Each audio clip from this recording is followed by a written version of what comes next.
Hello and welcome to the first look for the boss Malkorok in the Siege of Orgrimmar.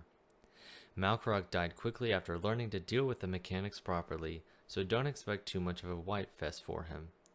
Please note that these mechanics possibly will change in the future, and this is not a guide for the live encounter. Malkorok is a two-phase encounter. The first phase you will be dealing with a shielding mechanic similar to the Tortoise heroic encounter in the Throat of Thunder. The second phase will deal with the Spirit King's stacking mechanic and a Grand Empress Phase 3 dispel mechanic. For this encounter, we decided to run with 3 healers, 2 tanks, and 5 DPS. We met the DPS requirement perfectly, and the healing felt comfortable with this composition. We decided to divide the DPS into two quadrants, 2 in each quadrant, with a healer, and then a DPS and a healer in the last one. The boss will cast the ability Arcing Smash in the ground in a small cone. After 3 Arcing Smashes have occurred, the boss will cast the ability Breath of Yorsage. This will be cast specifically at the 3 points that the Arcing Smashes were placed.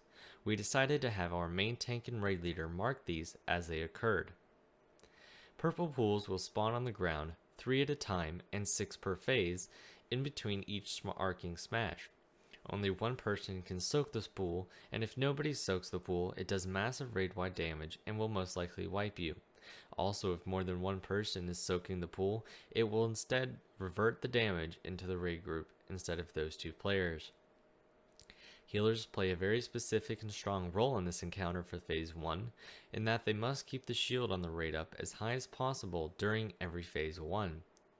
There will be 3 raid indicators on your raid frames or your player frames to indicate the strength of the shield that is currently on your target. The red means that it will be low, yellow means that your shield is moderate, and green means that the person's shield is high. As much as possible, you want to focus on keeping the green shields high. So at the beginning of the encounter, you want to make sure you are doing plenty of AoE healing, as well as single target healing once people start soaking.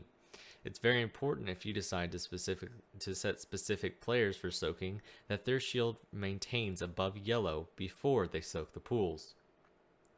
After 6 set of 3 soaks, so that would be 18 pools, 6 smashes, and 2 breaths of Yorsage, the boss encounter will enter Phase 2. For Phase 2, we decided to set up a raid marker at the entrance of the encounter and face the boss towards the door. The raid must stack on the boss as he does a raid-wide cleave mechanic in his front, such as the Spirit King's first boss.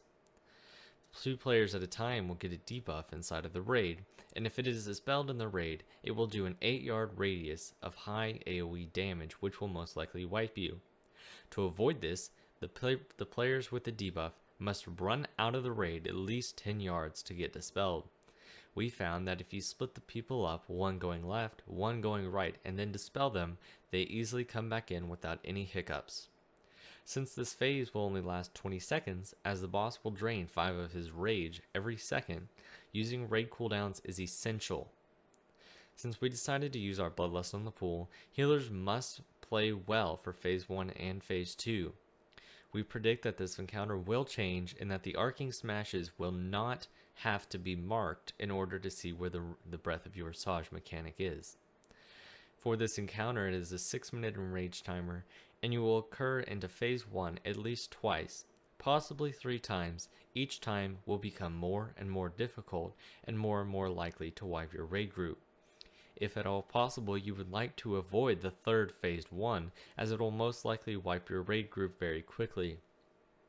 Phase 2 will most likely occur twice, meaning you should be able to use all of your cooldowns the 1st and 2nd Phase 2, but most likely you will only see that twice and Phase 1 twice, if your DPS is good enough.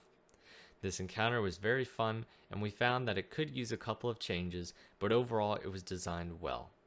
Thanks for watching, good luck, and